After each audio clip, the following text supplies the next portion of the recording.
All right, this is going to be an interesting subject. I want interesting video to react to because this is called. Wait, hold up. It's called Marvel Superhero Island, Forever Stuck in the '90s. So basically, this is like they talk about Islands of Adventures, which, yeah, I went there a few years ago, and it's basically the same since it was first released.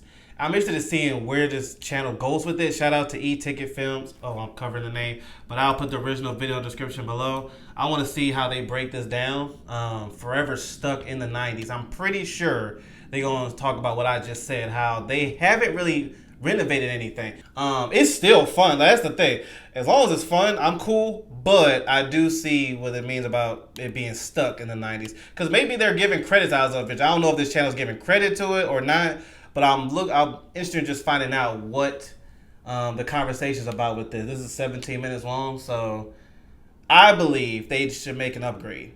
You know, like I said, I'm pretty sure they did on a few things, but I'm talking about with the whole park. I still love Islands of Adventures though. So actually, speaking of which, I went to Florida last year, and I wish I went to Islands of Adventures. I went to Universal last year, but I was going to cruise the next day, so I didn't have time to go Islands of Adventures. But I love it there. I love it. My favorite ride is still Spider-Man. I love the Spider-Man 3D ride. Hulk was cool. Jurassic Park. What was that? What was that Twin Dragon or something like that? It was like the blue and red dragon. I think that's what it was. But anyway, it's a great park. I think they need to upgrade it though, in my opinion. But let's see what he's talking about, he or she. Adventure opened in 1999.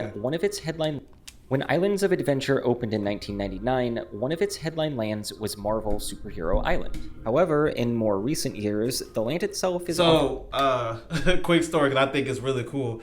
I was there on opening day of Islands of Adventures. Shout out to my parents. Took my brother and I to Universal. We didn't go to Universal Studios, but we was in Islands of Adventures. We was there for 2 days, and for 2 whole days we did the whole thing. We was there for the opening. Of course, it was packed, but bro, dude, that first experience with the Spider-Man ride, and you know, being a little kid. I can't remember the release date of Islands of Adventure, but I was a kid. I do know that.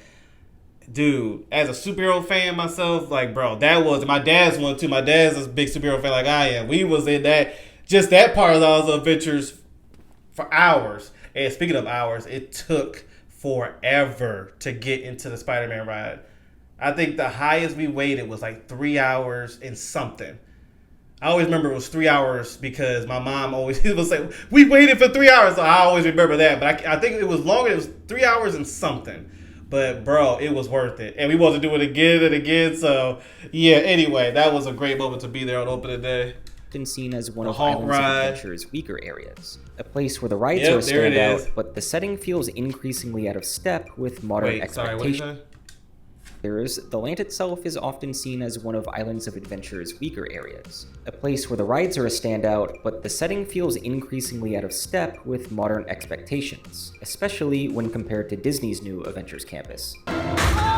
However, I there didn't know is a Disney had legitimate a- reason for this. The I foundation didn't of this know land Disney had dates that. back to 1994, years before Islands of Adventure opened, when Marvel, who is now owned by Disney, signed a very unconventional theme park licensing agreement with Universal. This agreement explains why Marvel Superhero Island is still so distinctly 90s, and why it's highly unlikely that will ever change.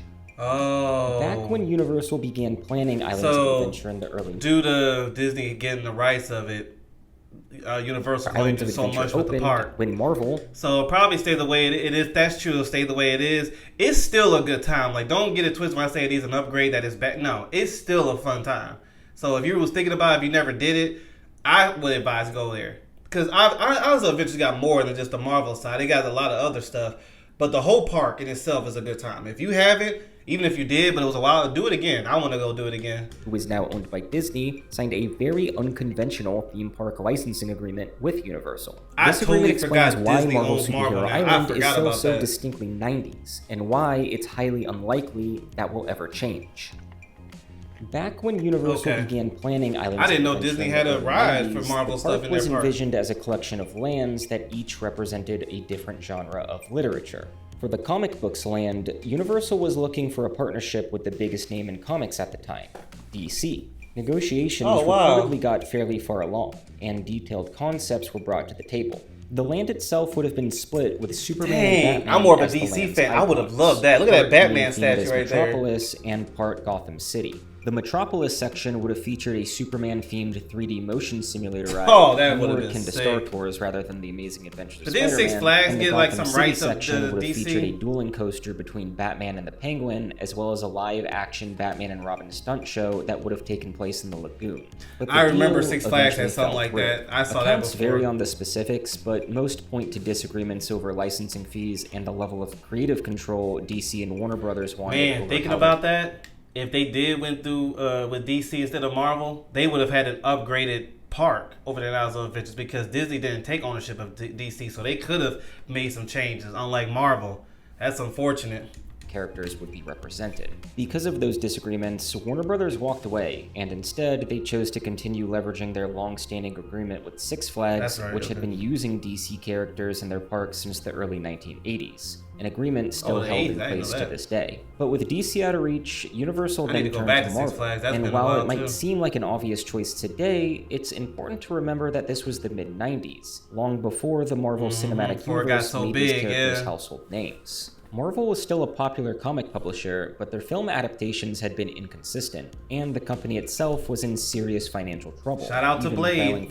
I always give Blade credit. It helped Marvel a lot. Despite Marvel's shaky position, Universal saw an opportunity. Negotiations moved quickly, and in 1994, the two companies finalized their agreement, creating the foundation for the land as we know it today. Marvel's Superhero Island is one of the very first lands as soon as you walk into Islands of Adventure. A deliberate choice because Universal expected Spider-Man and Hulk to be big attendance draws and wanted them to be immediately visible to guests. Just past the port of entry, you make a left and are instantly met with the iconic cannon from the Incredible Hulk poster. The Art Deco-inspired buildings in the land are large, heavily stylized, and brightly painted with massive artwork by Adam Kubert, whose name you can find signed within each piece of character art around the land. The design is purposely exaggerated to make you feel like you're in the pages of a comic book rather than in a realistic city. It's still the cool, y'all. streets are Go flat there, and check it wide, out. which make it easy to handle crowds, but also adds to that feeling that you're walking through a two-dimensional graphic novel. The land, while relatively small by today's standards, is still densely packed with attractions. The Amazing Adventures of Spider-Man anchors the land with its enormous Daily Bugle facade complete with a giant 3D cutout of Spider-Man. Inside, guests walk through multiple pre-show rooms, including a recreation of the offices inside the Daily Bugle, grab their 3D glasses, and board the Scoop vehicles, where you then travel through a dark ride mixed with screens, physical sets, and motion simulation. Even though the ride was the first of its kind, it still ranks among the world's best theme park rides, and my personal favorite of all time. It also won the Golden Ticket Award for Best Dark Ride 12 years in a row from 1999 to 2010 until Harry Potter and the Forbidden Journey dethroned it. Just down the street is the Incredible Hulk coaster, made by B&M, instantly recognizable for its massive green track and iconic launch tunnel that shoots trains above a guest walking path. The launch is a tire-propelled system that accelerates riders from 0 to 40 miles an hour in just 2 seconds. This launch system was rather new for the time, and is unlike the magnetic LSM systems more commonly seen today. The system draws so much power that Universal couldn't rely on the local power grid, and instead, they installed on-site generator units to buffer and deliver the needed energy without triggering power outages. For years, this was the signature thrill ride of the entire park, until Velocicoaster took that title, although it's still a fan favorite for many coaster enthusiasts and acts as one of the most recognizable features of the Islands of Adventure skyline. Towering 184 feet high, the tallest ride in all of Universal Orlando and Islands of Adventure is Dr. Doom's Fearfall. I remember that. Two SNS space it took me a shot while towers to get on shooting that one, riders because I do not like skywards them for kind one of the coolest rides views of where the you go park. all the way up. Somewhat unique for the time, since most drop towers slowly lift the riders up, then drop rather than launching them upwards. I would do it now as an tucked away adult, behind but the back Hulk then, is Storm Force Acceleration, a spinning teacup-style ride themed to Storm from the X-Men. This ride opened in May of 2000, about a year after the park opened, in an attempt to add a more family-friendly option to the land.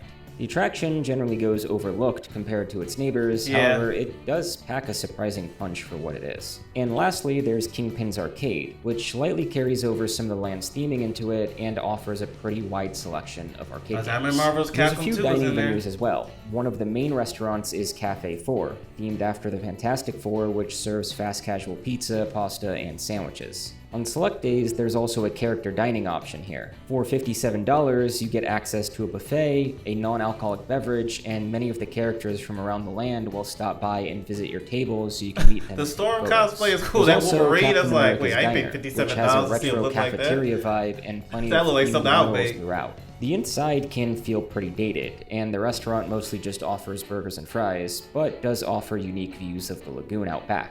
Like most quick service establishments across Universal Studios and Islands of Adventure, the food offerings are usually just carbon copies of each other located inside different themed buildings. Yeah, that's the thing with so the food. Yeah, the food being was absent isn't nothing particularly memorable, but it was, surprising. There's it also wasn't various bad stands that will sell your typical theme park snacks like hot dogs and pretzels, not themed to any character or franchise, but work interestingly by being generic and unbranded, which feel like they belong in a comic book. Well, minus the likely mandated anti-AN zoning here. Merchandise is spread across a few shops, including the Marvel Alternaverse store, which carries various toys and collectibles. Spider-Man has his own dedicated shop at the right exit, selling, well, Spider-Man stuff, and this sweater, which I'm pretty sure has been around since And I opening know when day. the new Spider-Man There's also movie a comes comic out, book store, which, yes, they gonna sells be comics as advertising well as so much other Spider-Man high-end in those parks. collectibles and signed art pieces. I mean, Back when before this it comes land out, when the initially first opened, trailer they drops, actually oh, they're released gonna be a comic advertising book so much called trying to make a Marvel profit. Superhero Island Adventures, which featured exclusive stories related to the land. I would have loved to pick up a copy just for collector's sake, but sadly it's no longer sold. Superhero meet and greets are also a staple, with characters like Spider-Man, Captain America, Wolverine, and even villains like Doctor Doom often roaming the streets. Notably, however, still in their 90s comic book inspired costumes and not their MCU outfits, which for some can come across as looking like a half-baked cosplay you'd see at Comic-Con I was about to say, yeah, rather that than the Wolverine studio one was quality rough. outfits that you'd probably expect to see. other one's Thematically, not so Marvel bad. Superhero Island was never meant to feel like a real place. Unlike the immersive lands such as Galaxy's Edge or Diagon Alley, Marvel Superhero Island is a relic of its time, designed to feel like a life-size comic book. Oversized characters, exaggerated perspective, and bright colors are intended to feel like you're stepping into 2D artwork. In 1999, this approach was very unique, but today it can feel dated 1999, compared okay, to I the was 9 years hyper-realism old. of modern theme park lands. While I personally find the land aesthetically charming and having this larger-than-life type of nostalgia to it, I understand the criticism that it can come across as cheap or flat, more like a Six Flags setup than Universal's usual standards. And aside from the Hulk coaster at the entrance, there isn't a whole lot of kinetic energy to the land. The wide, empty streets and flat facades can feel lifeless, especially compared to Universal's later lands that are much Yeah, more because detailed Universal and Studios immersive. now, Something else I've noticed is I that the enjoyed music that in this last year. land They is upgraded extremely it a loud. lot. Wait, what'd he say? To Universal's later lands that are much more detailed and immersive. Something else I've noticed is that the music in this land is extremely loud. Been the same way. Apparently, early design intent wanted guests to feel like they were surrounded by exaggerated action sound effects. As a Whether comic the blaring music gets superhero that fan, idea across, I that guess is still a mostly cool moment for subjective. me. Another For a regular great go, I aspect can of see the how land it is get that a it little reflects the outdated Marvel and brand boring. before the MCU era. While Marvel Especially films now absolutely that dominate I didn't know this, especially now that Disney World got one. So pop culture I today, wonder what theirs look Marvel like. Superhero Island is still stuck with the characters and art style of its time. For casual guests who are more familiar with characters like Iron Man or Black Panther from the movies, the land can feel strangely I disconnected. wonder, does For Disneyland comic book in fans, however, California, I'm do sure they this have land has a ton of Marvel retro side? appeal, being able to see a I live Marvel closer to themed land that California takes place one than, before the MCU. Florida. It's basically a time capsule of I stories looked and that up. characters, all in their original costumes and art style, packed in a land littered with Easter eggs. Attentionable supervillains, we have a Wolverine sighting near the Daily Bugle building. The contrast of its age becomes especially clear when you compare Marvel Superhero Island to the lands that followed it. Yeah. The Wizarding World of Harry That's Potter, unfortunate starting with that deal, Hogsmeade, with raised that the bar for situation that immersion, Disney had. I with wish Disney real-world just let them do what they architecture, do. amazing force And Disney just get a perspective, cut of and the dining profit. options that felt like stepping into the films. Diagon Alley took the concept even further, delivering a near they go all in on that Harry recreation Potter where part in every Universal. aspect of the land is rich with texture and detail. And now, with Epic Universe, Universal raised the stakes yet again. Of course, these are all newly built lands, but even existing lands like Jurassic Park at Islands of Yep, Adventure I have enjoy seen that. some updates to keep them more up to date with guest expectations. By comparison, Marvel Superhero Island feels simple. Large flat murals, Yeah, basic I mean, you dining, can bring people in there to enjoy themselves by upgrading everything else. Just because you have a tight situation with Disney when it comes to Marvel, everything else can be bigger and better to bring people in, and then they can go and enjoy the superhero stuff, even though it's the same. So, I don't think Islands of Adventure is going anywhere. It's just you just have to upgrade everything else to keep it entertaining for everybody. And a one-dimensional layout. What once seemed bold and experimental now looks dated next to the fully immersive worlds that define modern theme park design. So why not update it? You might think Universal would want to refresh the land to align with Marvel's modern and massively popular MCU films. After all, Spider-Man and the Avengers are bigger than ever, but that's where things can start to get complicated. The previously mentioned 1994 contract gave Universal the rights to build a Marvel-themed area with one very key condition. Once the land opened, the license would continue in perpetuity as long as the area remained open and operated in a first-class manner. That may sound a bit subjective, but it meant Universal essentially secured the rights forever, so long as they kept the land alive and maintained it in a way that would be reasonably expected in a major theme park. The contract also requires Universal to follow Marvel's official style guides and get Marvel's approval for how the characters are used. Back when the land was designed, those guides were based on the comic books, not the movies that didn't exist yet. So if Universal tried to redesign the land to match the MCU, they'd run into new hurdles. Using film version of the characters could require actor likeness rights, movie-specific branding, and Disney's direct approval, which they would obviously never get. All so these instead, different rules, they've man, chosen the crazy. safer option. Stick with the classic comic book look that was already approved. That's why updates have focused on keeping the rights polished without changing their core identities from the 90s. In 2012, The Amazing Adventures of Spider-Man was upgraded with new HD projections and sound, a huge upgrade from its PS1 era visuals. In 2016, The Incredible Hulk coaster was entirely rebuilt with a new track, trains, and a revamped queue. The rides stay well maintained, but the land itself is firmly stuck in its original comic-inspired style. They did attempt to stray from their agreement at one point, however. In 2002, Halloween Horror Nights was hosted at Islands of Adventure instead of Universal Studios. Marvel Superhero Island was transformed into a scare zone called Island Under Siege, which depicted a world where Carnage and his villains had killed all of the superheroes. There were destroyed police cars, villains shooting flamethrowers, ripped Spider-Man webs, and Captain America's blood-stained shield nailed to the wall in Doctor Doom's tower. Marvel executives were pissed, kids were horrified, and it won Scare Zone of the Year. Promptly, Universal was barred from ever using Marvel characters in Halloween Horror Nights. Oh, the agreement also drew a very important went to line, that. the Mississippi River, acting as an unambiguous It was during the national Halloween dividing line season, that like, who both cares? parties could agree on. East of the Mississippi, Not real. which includes Florida, no other theme park can use characters Universal is using in its park. And using is defined broadly, not just the character, but also characters that are within the same family. For example, if Universal uses Spider-Man, then Disney can't use Spider-Man or the heroes or villains tied to him. West of the Mississippi, like in California, other parks can use Marvel characters more freely. This is why Disneyland can have Avengers Campus, but Walt Disney World cannot. The contract also included another restriction. No other park is allowed to use the word Marvel in attraction or land names. That's why in Disneyland, their Marvel-themed land is just called Avengers Campus, omitting Marvel from the name entirely. This is also how Disney World could get away with building Guardians of the Galaxy Cosmic Rewind at Epcot. Since Universal never included them or their family in their original lineup, Disney was free to build an attraction around them in Florida, which made Cosmic Rewind, which opened in 2022, the first Marvel ride open at each Walt other Disney up. World. The merchandise side is different, though. Retail sales are handled under separate I think they'll agreements, be which bigger is why doing it that Disney, way. as Marvel's owner, can freely sell Marvel-branded products anywhere they want, while Universal is still only able to sell merchandise limited to the specific characters they're licensed to use. Now, what about Disney Cruise Line? Some Disney cruises offer Marvel Day at Sea, which not only includes the name Marvel in it, but guests can meet Spider-Man and other characters from the universe, as well as the Wish class of ships having the Worlds of Marvel restaurant in it. And now, the brand new Disney Destiny, launching out of Fort Lauderdale, Florida, even has Spider-Man on the stern of the ship. So why is this legal when Fort Lauderdale and other cruise line ports are east of the Mississippi? The answer is that the contract between Marvel and Universal only applies to theme parks on land in the United States. Cruise ships are regulated differently. They're considered as maritime operations and not theme parks. That means Disney Cruise Line isn't bound by the same restrictions as Walt Disney World. There have also been many rumors over the years that Marvel Superhero Island is living on borrowed time. Every time Disney announces a new Marvel project or Universal files construction permits in the park, there have also been many rumors over the years that Marvel Superhero Island is living on borrowed time.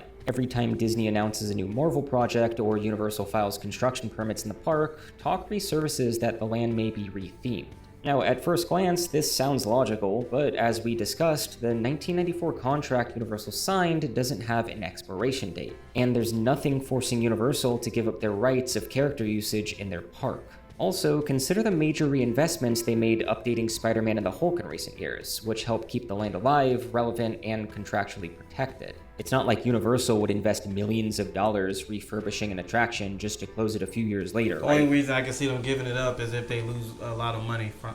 Okay, people well, are not this showing time up, is but different. people are Universal going. has no incentive to remove or redeem Yeah, the I Marvel don't see that superhero anytime island. soon. The land Maybe and its ever. IPs are far too valuable to give up. Closing the land would only People fuel like the biggest classic look. I competition mean, to like I take said, over I the think rights it's still to cool. massively popular franchises in Orlando. And I was 9. and I'm that's the 34 now, last so you can thing tell. You know how Universal long wants it's to see been. happen. By keeping the land open and in first-class condition, Universal maintains a legal hold on some of Marvel's biggest names in Florida.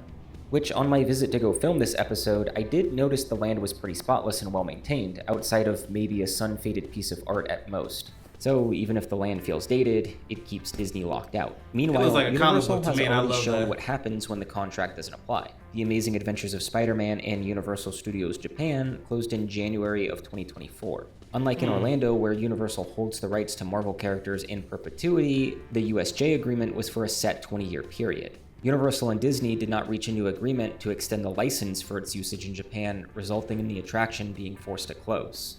So, in my opinion, the rumors just don't carry much weight, no matter how many times they're brought up. Marvel Superhero Island is more than just a land frozen in the 90s. It's a living monument to one of the strangest licensing deals in theme park history. What started as a gamble on a bankrupt comic book company turned into a strange stalemate between its rights holder and its legal owner. Every time Disney pours millions into marketing a new Marvel film, the characters inside Islands of Adventure ride that same wave of relevance. For Universal, it's essentially free advertising. Spider-Man, the Hulk, and Captain America stay in the spotlight without Universal basically having to do anything. And for Disney, it's a constant reminder that some of their most valuable heroes are trapped by their biggest competitor, still pretending Make a it's deal. 1999. And where So while the land make may a big deal, like whatever the deal is, make it big to where they both can eat. They can get any characters they want in the Marvel universe, and y'all both can succeed. Because Islands of Adventures got better characters in their roster over there. And having on lock can be unfortunate, but I mean, why not share it and just share the profits? I think that's smarter. But hey, Still what do I dated know? compared to the immersive worlds that came after. To me, what? that's kind of essentially free advertising. Spider-Man, the Hulk, and Captain America stay in the spotlight without Universal basically having to do anything. And for Disney, it's a constant reminder that some of their most valuable heroes are trapped by their biggest competitor, still pretending it's 1999. So while the land may feel dated still compared cool. to A lot the of us like that immersive worlds classic that look. came after, to me, that's kind of what makes it fascinating. A place where Marvel will always be a comic book company first, and where the MCU. Yeah, that's what it feels never like. That's why, existed. when The I Marvel have kids, I will Superhero take them Island there. Is forever. I don't care how frozen old it in is, time. as long as they keep it up to date like they have, like keeping it clean and all that. So, hey, shout out to both. But I think, just in my opinion, they should share it. So that way, Islands of Adventure can do whatever they want with it, and Disney can do whatever they want. But hey, I guess we'll find out. But shout out to E-Ticket Films. Oh, you see it right there. Okay, I'll put the original video in the description below. But yeah, what do y'all think? I like it the way it is, and it would be cool to have it upgraded. But like I said, as long as they keep Islands of Adventures, the whole park, in good standards, we're good. It's going to keep making money. Like, that's one part of Islands of Adventures. But yeah, I have to admit though, Universal, they changed a lot, and it's really good. But the cool part is Islands of Adventures is part of Universal. There are two parks, but they part of the same company, so they're going to keep eating. They're good. We went over there last year, and people are packed over there at Universal. So, and if they're packed there, I know it is in Islands of Adventure. So they're next door to each other. I don't know. I guess we'll see. But let me know what y'all think. I'll see you later.